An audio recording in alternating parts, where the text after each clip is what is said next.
बड़ा बिजली का कारखाना लगा है। यहां से जब बिजली बनेगी तो न केवल उत्तर प्रदेश को मिलेगी बल्कि देश को मिलने जा रही है। देश को मिलने जा रही है बिजली। और बिना बिजली के तरक्की खुशहाली संभव नहीं है। हमारे यहां जितने लोग बैठे हैं बिजली का बिल तो दे रहे होंगे साहब। बिजली का बिल कौन नहीं दे रहा? मीटर लग गए, बिजली का बिल देना पड़ रहा है। हमारे किसान भाइयों को देना पड़ रहा है। यहां जितने लोग हैं सबको बिजली का बिल देना पड़ रहा है। और हिसाब किताब लगाओ, 4.5 साल में बिजली कितनी महंगी हो गई है। मीटर भी लग गए, बिजली भी महंगी हो गई। आपकी आमदनी नहीं बढ़ी। हमारे किसान भाई बताओ, पैदावार को लेकर के भारतीय जनता पार्टी ने कहा कि हम आपकी आय दोगुनी कर देंगे। यहां किसान भाई हैं, इस इलाके में तो हो सकता है 2 फसलें ले लेते हों, लेकिन जैसे ही यमुना के उस तरफ चले जाते हैं तो 2 फसलें भी किसान नहीं ले पा रहा है। बताओ किसान भाइयों, कौन सी फसल की पैदावार की आय दोगुनी हो गई? अगर एक भी फसल की पैदावार दोगुनी हो गई हो तो बताइए।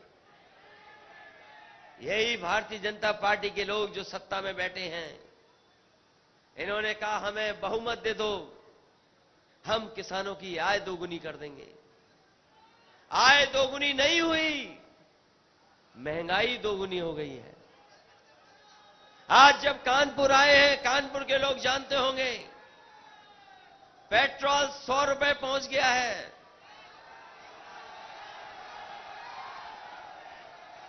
और डीजल भी धीरे धीरे पेट्रोल के पीछे चल रहा है। हो गया 100 पार के नहीं हो गया? यही भारतीय जनता पार्टी के लोग कह रहे थे महंगाई को हम कम कर देंगे। आज डीजल भी 100 पार, पेट्रोल भी लगभग 100 से पार, डीजल भी पीछे चल रहा है। मामूली हिसाब किताब है आगे पीछे।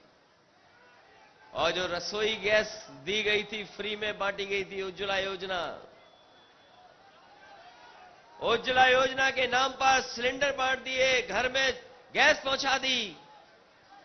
अब कितने गरीब हैं जो उज्ज्वला को भरा पा रहे हैं? खाद में चोरी हो गई, कीटनाशक दवाई महंगी हो गई, पेस्टिसाइड सब कुछ महंगा हो गया, सरसों का तेल भी महंगा हो गया। अगर पेट्रोल 100 के पार है तो सरसों का तेल भी 200 पार हो गया। ये महंगाई है। और कौन मुनाफा कमा रहा है? मुनाफा कौन कमा रहा है? ये बताना नहीं है, सब जानते मुनाफा किसके हाथ में जा रहा है। बताओ भ्रष्टाचार खत्म हुआ कि नहीं हुआ? और यही लोग कह रहे थे कि काला धन वापस आ जाएगा।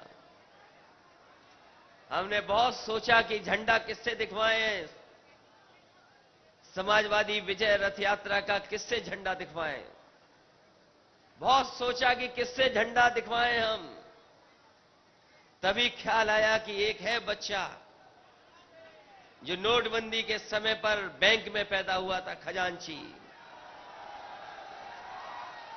आज विजय रथ यात्रा को किसी ने झंडी दिखाई है तो उसी खजांची ने दिखाई है जो बैंक के अंदर नोटबंदी के समय पर पैदा हुआ था। वो नोटबंदी का समय याद करो। कोई नहीं ध्यान रखना चाहता कि नोटबंदी हुई थी देश में। याद करो भारतीय जनता पार्टी ने क्या क्या कहा था उस समय पर।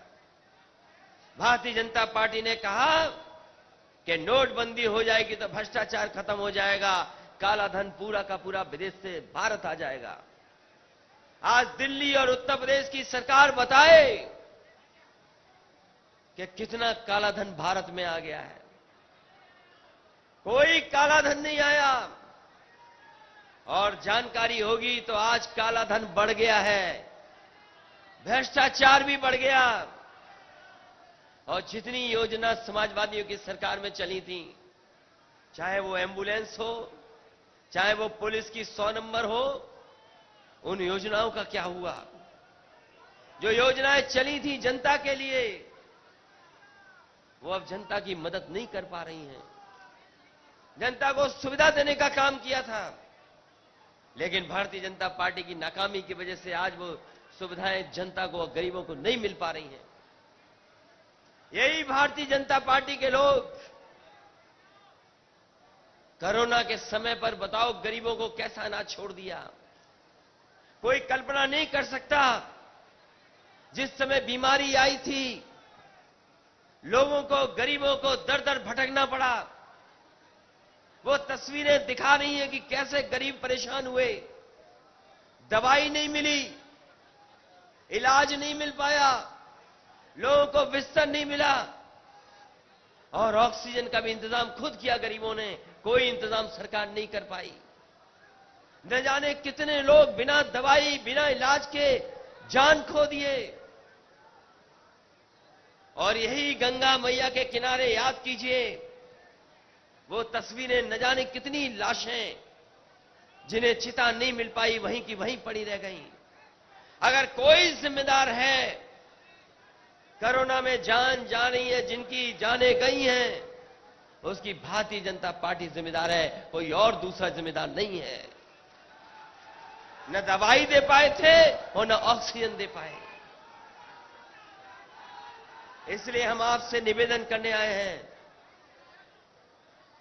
कि उत्तर प्रदेश को खुशहाली के रास्ते पे ले जाने के लिए समाजवादी विकास रथ और विजय रथ चला रहे हैं। उत्तर प्रदेश की खुशहाली के लिए ये समाजवादी विजय रथ है। उत्तर प्रदेश को खुशहाली के रास्ते पे ले जाने के लिए हमारी, आपकी, समाजवादियों जिम्मेदारी है। क्योंकि जिस तरीके से अन्याय किसानों के साथ हुआ है, कोई कल्पना नहीं कर सकता था। क्या लखीमपुर की घटना कोई भूल सकता है? लखीमपुर में जिस तरीके से किसानों के साथ यही भारतीय जनता पार्टी के नेताओं ने किया, क्या भारतीय जनता पार्टी के कार्यकर्ता, नेता नहीं थे उस गाड़ी में? एक गाड़ी आती है और किसानों के आंदोलन को कुचलने की कोशिश करती है। वही गाड़ी के टायर से किसान कुचले गए। केवल किसान नहीं कुचले गए, इस भारतीय जनता पार्टी ने कानून को भी कुचलने का काम किया। समाजवादी लोग खड़े हो गए, सभी दल खड़े हो गए, तब जाकर के किसानों को थोड़ा बहुत न्याय मिला है, लेकिन अभी भी न्याय पूरा नहीं मिला है। कोई कल्पना कर सकता है कि गृह राज्य मंत्री हो, उनके बेटा शामिल हो, बीजेपी के लोग शामिल हो, और उन किसानों को न्याय मिल जाएगा? देखिए भारतीय जनता पार्टी का घमंड, अहंकार।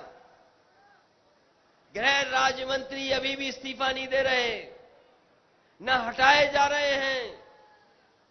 और इसीलिए नहीं हटाए जा रहे हैं क्योंकि दोनों जगह उनकी सरकार है। उत्तर प्रदेश में भी सरकार है और दिल्ली में भी सरकार उनकी है। लेकिन भारतीय जनता पार्टी के लोग न मत भूलें कि जब समय आएगा तो उत्तर प्रदेश की सरकार का सफाया करने का काम समाजवादी पार्टी के लोग करेंगे। यही जनता, यही किसान, यही नौजवान भारतीय जनता पार्टी का सफाया करेंगे और उन किसानों को न्याय दिलाने के लिए हम लोग आगे आकर के उन किसानों को न्याय दिलाने का काम करेंगे। ये नौजवान हैं, कोई नौकरी रोजगार नहीं मिलने वाला इनको। बीजेपी की सरकार रही तो नौजवानों नौकरी की उम्मीद छोड़ दो, रोजगार की उम्मीद छोड़ दो, नौकरी और रोजगार की उम्मीद छोड़ दो।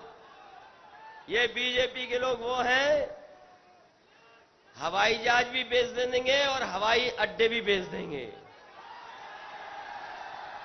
पानी के जहाज तो है ही प्राइवेट, पानी का जहाज जहां खड़ा होता है वो भी बेच देंगे। और जितनी भी सरकारी संस्थाएं हैं सब धीरे धीरे भारतीय जनता पार्टी के लोग बेच रहे हैं।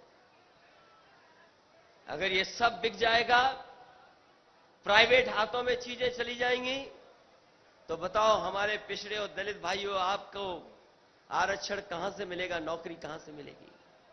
जो बाबा साहब ने अधिकार दिए, उन अधिकारों का वजह से आज नौकरी रोजगार मिल रहा है, ये धीरे धीरे प्राइवेट हाथों में चले जाएंगे, तो बताओ किसको रोजगार मिल जाएगा, नौकरी मिल जाएगी?